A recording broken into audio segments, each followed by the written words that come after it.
Alors, les Russes qui influencent les élections, américaines. Un jour, j'ai vu sur une, chaîne française, donc je vous dirai les noms, par le respect de vos illustres oreilles, mais je pense que vous voyez un petit peu de quoi je parle. On montre un sketch russe qui est passé à la télévision russe, sur lequel donc les savants russes essayent de reprogrammer monsieur Biden. Alors le sketch donc, il y a une très grande salle, très, très grande salle noire dans laquelle il y a un grand écran et sur cet écran, on voit donc, monsieur Biden à qui une infirmière avec un masque là comme ça, mais une infirmière donc on voit bien que, eh, c'est une vraie espion russe quoi. Elle lui injecte un produit avec une seringue, genre style, un vaccin. Et donc, à partir de ce moment-là, il y a un savant fou donc dans la salle qui, prend une disquette, vous savez les disquettes qu'on avait dans les années 90 je crois? Et il met donc cette disquette, dans le vieux ordinateur et à partir de ce moment-là, il y a apparaît sur l'écran une barre de téléchargement, tuc tuc tuc tuc tuc tuc tuc tuc tuc tuc tuc, donc blablabla, blablabla, blablabla, ça arrive à 99. Et là, tout le monde retient leur souffle là. Et l'écran s'éteint. «Ah, ils sont tout tristes, tout malheureux. Oh non, c'est pas possible. Ah, on a échoué et tout» et l'écran se rallume et on voit monsieur Biden qui chante en russe une chanson, donc gna gna gna gna gna, je suis russe, blablabla. Et une grosse fête, les confettis, gna gna gna, super, on a réussi, tout ça. Donc, ils sont très contents. Alors, c'est assez drôle, mais bon, vous avez donc les représentateurs à la télé qui donc posent la question, comment il faut prendre ce sketch? Au premier ou au second degré? Alors la première personne qui intervient, c'est une femme blonde, genre un peu comme moi, qui parle avec un accent, un peu genre coupé au couteau comme le mien et qui dit donc: «Il faut le prendre au sérieux». Oui, ouais, ouais, ouais, ouais, ouais, ouais, ouais, ouais, ouais. Les Russes sont en train de montrer au monde entier et avant toute chose aux Russes même, qu'ils sont capables à le faire, qu'ils l'ont déjà fait, qu'ils le font et qu'ils le referont par la suite. Oui. Et puis il y a un représentateur qui dit même que c'est très facile à faire. C'est très et c'est à portée de n'importe qui, hein, n'importe quel gamin en Russie, dans une petite campagne, est tout à fait capable à reprogrammer, l'autorité américaine. Oui. Et d'ailleurs, je me demande comment c'est possible qu'ils n'ont pas reprogrammé les autorités en Europe. Parce que quand même, hein, enfin, il y a les Européens, qui sont pas très, très chauds, hein.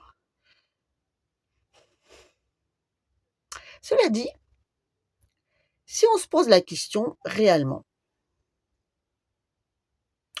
à partir de quel événement monsieur Poutine a décidé mener son opération spéciale?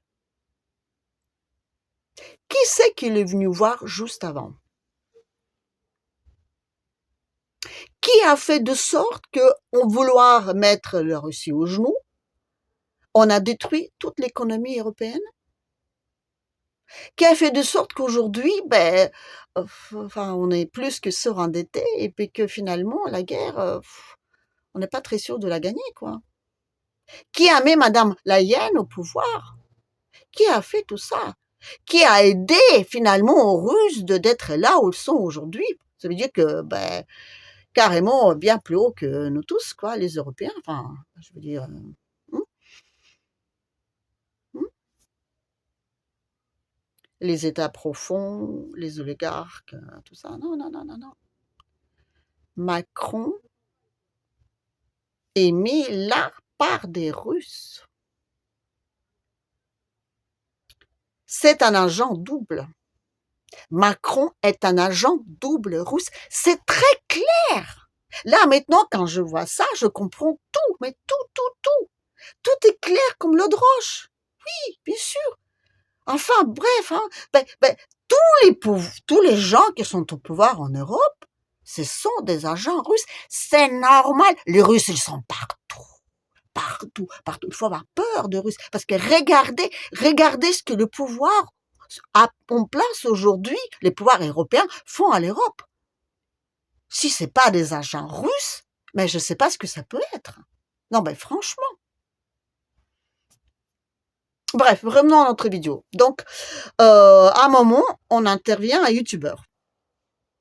Donc, parmi les personnes qui réfléchissent à des problématiques donc, de cette vidéo et la capacité de ruse reprogrammée à M. Biden, donc, qui dit, mais attendez les mecs, les Russes, ils sont juste en train de se payer notre gueule.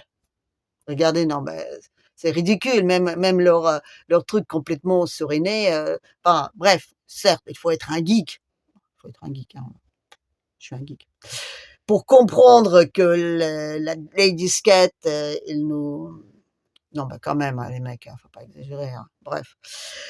Et il continue dans ce sens. Je suis très contente parce que je vous dis, tiens, il y en a un au moins qui est en train de dire des choses sensées.